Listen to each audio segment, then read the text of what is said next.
Ecosystem Partners. Now, here are your hosts, John Furrier and Stu Miniman.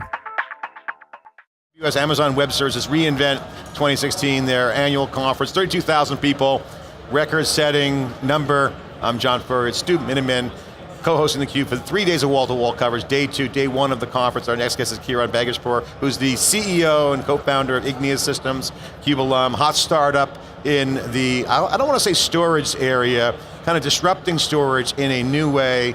Kiran, great to see you. Thanks for coming on theCUBE. Thanks a lot, glad to be here, John. So you're living the dream, the cloud dream. It's not a nightmare for you because you're one of the progressive new ways. I want to get your thoughts on Andy Jassy's keynote because he really lays out the new mindset of the cloud. Your startup that you founded with your team is doing something kind of, I won't say contrarian, some might say contrarian, but contrarians usually become the big winners. Like Amazon was a contrarian, now they're obviously the winning. So take a minute to explain what you guys are doing. You're funded by Madrono Ventures and NEA New Enterprise Associates. Great backers, smart, your track record at Isilon, you know the business. Take a minute to describe what you guys are doing. Great, yes, I will. So Igneous Systems was founded to really deliver cloud services to the enterprise data center for data-centric workloads. So what do we mean by that? With cloud services, just like with Amazon, customers don't buy hardware, license software, they do not monitor, manage your infrastructure, they consume it across API, and they pay for it by the sort of drip rather than the drink. Similarly, same case with us, but we make that all available within a customer's data center itself, and we focus on sort of data-centric, data-heavy workloads. I don't know whether you saw James Hamilton's speech yesterday, but he also talked about the same thing that Mary Meeker talked about earlier this year, which is an overwhelming amount of data generated today is machine generated and machine consumed, and that's growing really rapidly. And our view is the same techniques that have made Amazon so powerful and so valuable are needed out at the edge or on-premise, close to where users and machines are generating and using the data. So that's kind of what we do. So very much the cloud model taken out to the enterprise data center. So think of it as hybrid. Yeah, Kiran, let's talk about storage and where it lives, because I think something that many people miss is that cloud typically starts with very compute-heavy types of applications, and we know that data is tough to move. I mean, Amazon rolled out a truck to show how they move 100 petabytes. And not just to show it, this is a new product they had, because customers do want to be able to migrate data, and that's really tough and takes a lot of time. You mentioned IoT at the edge. They announced kind of query services on your data up in S3. So what are you hearing from customers? You kind of large data from your previous jobs. Where's the data living? Where's data being created? Where does data need to be worked on? And how does that play into what you're doing? That's a great question, Stu. What we find with customers, especially the ones with large and growing data sets, is there is still a challenge of not just how to go store it, but how to go process that on the fly. On a camera today or a next generation microscope could produce tens of terabytes of data per hour, and that is not stuff that you can move across the internet to the cloud. And so the ask and the call from customers is to be able to go ingest that, curate that, process that locally, and the cloud still has a very compelling role to play as a distribution mechanism and for a sharing mechanism of that data. I mean, I found it pretty wild that a big part of Andy Jassy's keynote was, for the first time, they talked about hybrid and acknowledged the fact that it is the cloud and cloud-like techniques out in the enterprise data center. So I look at that as hugely validating what we've been talking about, which is bringing cloud-native paradigms into the sort of enterprise data center. Let's talk about that operational model, because what you're highlighting and what Jassy pointed out is an operational model now for IT. Yep. How are you guys creating value for customers? And be specific, is it, because the on-prem is not going away, we've talked about this before, and certainly VMware sees the cloud, but also on-prem too. What is the value for customers? Because now this operational model of going to the cloud is there one way, yes. But how do I get cloud inside my So data center? The way we do that is, very similar to the cloud operating model, right? So we sell customers essentially an annual subscription service, and that service is delivered using appliances that are purpose-built. Think of it as like Snowball, if you will, that goes into the customer's data centers, fully managed by our software running in our cloud. So from a customer point of view, it happens to live within their data center, but they are consuming it pretty much the same way that they would consume a cloud service. So that's the sort of value. It's the same tool chains, the same programming paradigms that they are used to with, say, an AWS, but within their data centers at lower latencies, sort of addressing the same things that Andy Jassy brought up, which is, you need a truck to go move large amounts of data. Well, I want to also bring up James Hamilton's presentation. You mentioned that yesterday. One of the key points he made was that scaling up for these peak loads like they have on the Fridays, their Prime Friday spikes, they do instantly, and Elastic is a big deal, and we know that. His point though was they would have to provision on bare metal or in the data center months in advance to even rationalize what that peak could be, which still is an unknown number. So the scale point and provisioning is a huge headache for customers, so that's why that's relevant. How do you guys answer that claim when you say, hey, I need stuff to be done fast, I don't have time to provision? How do you address that at all? And how do you talk to that specific point? Well, we take care of the provisioning and the additional expansion and shrinking of capacity within the customer data center. Because just like Amazon monitors their infrastructure users in the data center, we do that for our infrastructure within the customer's data center, and therefore we can react to go scale up or scale down. But then there's another point to the whole thing, which is the interesting thing is the elasticity is much more important for compute as opposed to data. Data just linearly grows. You never throw that stuff away. The things that you captured, the processing is highly elastic, and you might want to do some additional processing and burst out and so on. So that's another aspect of hybrid we see with our customers, which is, I want my workflow here, I want to be able to burst out to the public cloud for that peak capacity that I don't want to have infrastructure locally for. Kiran, sorry.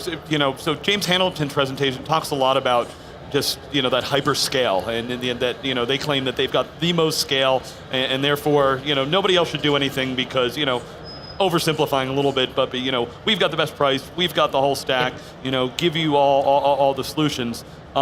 You talk to enterprises, scale means different things for different applications, for what I need to get done, what I have. What does that really mean to you? How does that hybrid piece fit into the whole scale discussion? So a lot of what we do is sort of really ride on the coattails of the Amazon and the Googles and the Microsoft, because everyone has access to the same raw components, hard drives and CPUs and so on and so forth.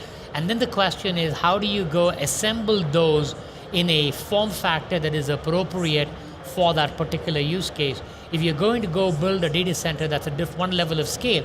But if you look at a vast majority of applications and enterprises, their scales are much smaller. So we literally look at taking a rack of infrastructure, which might have, say, 40 servers and a couple of switches and sheet metal, and shrinking that to a 4U form factor, which has got 60 of our nano servers, which has got switches and has got sheet metal. So it's shrinking the whole thing down. The economies of scale are still quite compelling because we use the exact same raw materials from the same suppliers to the cloud guys, right? And the real difference in cost is how things are put together and how they are operationalized, in which case we are much more like Amazon than not. The other thing that's really interesting to watch, if you look at Amazon's storage move, is storage isn't a silo. They've now got all these services that I can start doing this. How does the enterprise look at that? How does a solution like yours, enable us to be able to use our data more? I absolutely think there is a palpable need for and desire for those sort of new paradigms in the enterprise data center too, because what you can do with not just storage, but with Lambda and with a bunch of other advanced services on top of that, what that really does is allows enterprises and customers to just focus on what is differentiated to them. So this is the whole low code, no code movement, if you will, right? Movement. And that's a compelling trend. it is something that we've sort of actively embraced. We've got sort of our architecture enables that on day one, and that's kind of the way you're going to go build applications now onwards. So will we see Lambda functions calling things on your end? Stay tuned. I think stay tuned. That's a smile, that's a yes. Talk about the drivers in your business, because you guys are new, you're a startup. For the folks watching, you're making some bets, big bets, obviously funded by some pretty big venture capitalists out there. What is your big bet? Is it true private cloud is going to emerge on premise? Is the bet that cloud adoption with scalable compute and storage is going to be unmanaged or managed lists or serverless? I mean, what's the big bet? So our bet is the cloud is going to win, and I mean the cloud paradigm, which means not consuming infrastructure by the drip rather than the drink across APIs, flexibility, agility is going to win. One answer which is very compelling is the public cloud today.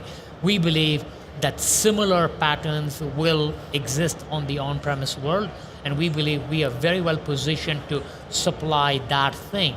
And the infrastructure which shrinks would be very traditional infrastructure and software technology stacks, which has sort of really existed in the enterprise data center for the last 20 years. That will shrink, and everything will look kind of similar, as in it's highly flexible, highly scalable, very easy to go put things together, and you're going to have very similar patterns in both the public cloud and within your data center. Our Wikibon research team is looking at the practitioner side of the market, and one of the things they're observing is, among a lot of things, is that you're seeing AWS teams come together. We're seeing Accenture was on earlier talking about the same dynamic. That's the pattern that we're seeing, is these teams are coming together, some handful of people, the pizza box teams, as Jeff Bezos calls it, growing into fully functional, bigger teams. So depending upon that progression, what's your advice to practitioners, and how do you add value into this momentum of, as they scratch their head, go, okay, we're going to go to the cloud. So they know that's the mandate. How do you help them, and why should they look at your solution, and where do you fit into that? So one of the things customers and partners tell us is we are a great on-ramp to the cloud, if you will. Everybody wants to embrace the new programming patterns, new programming paradigms, and many people have sort of taken that big leap and done the full shift in one step. You've heard FINRA, you've heard Capital One, all of these guys talk, but not everyone is that far out there. And so what we sort of become for these folks is a stepping stone. We are on premise, it allows them to get used to it, they start using the same patterns that can get scaled there, they can decide what workflows remain local and why and what go there, and that's kind of our view. We very much live in the hybrid world to burst out to the world, bring it back as appropriate. Kiran, thanks so much for coming on theCUBE, really appreciate it. We're getting the break, but I do want to ask one personal question. You're back in the entrepreneurial zeal again, you got the startup, you have some capital, but you're not, you're not loaded with cash, a good amount to achieve what you need to do. What's it like for you right now? I mean, what do you believe in? What's your guiding principles? And what's it like to get back on the entrepreneurial treadmill again? It's actually quite exhilarating and liberating to be back in a startup environment, because it forces you to focus on what is important, what is urgent and important at all points in time. And a guiding principle for us is less is more. Let's be driven by customers and do what is required there, and then slowly extend that out. And actually being a startup and not having infinite money to throw like large legacy players would, frees you from trying to do too many things and focus on only what is important.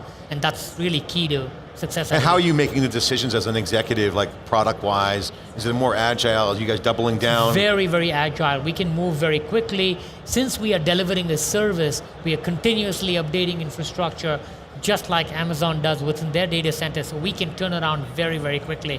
So I'm very impressed the fact that Amazon rolls out 1,000 new features this year, but I can see how that is possible at scale, and that's kind of what we're doing. At Isilon, you were very successful scaling up that generation of web scale we saw with Facebook and the Apples of the world. What's different now than then, just in the short years between the web scalers dominating to now full multi-cloud, hybrid cloud? In your mind, what's different about the landscape out there? Share your thoughts. I think there's a couple of things. One of them is Isilon was incredible, was a very useful infrastructure, was something that was easy to deploy, but it was still that something you built, you managed, you sort of owned, if you will. The big transition is away from that, from build to consume, and not worry about that infrastructure at all. And that is not something that you can retrofit into an existing architecture. You have to start from scratch to go do that. So that's the sort of biggest number one. Yeah. The second one is just the scale is bigger. You heard Andy Jassy talk about the exabyte moving problem, and he commented on the fact that exabytes are not all that rare. And he's true, because you go back 10 years ago, maybe 4 companies had an exabyte problem. It's now a lot more than that.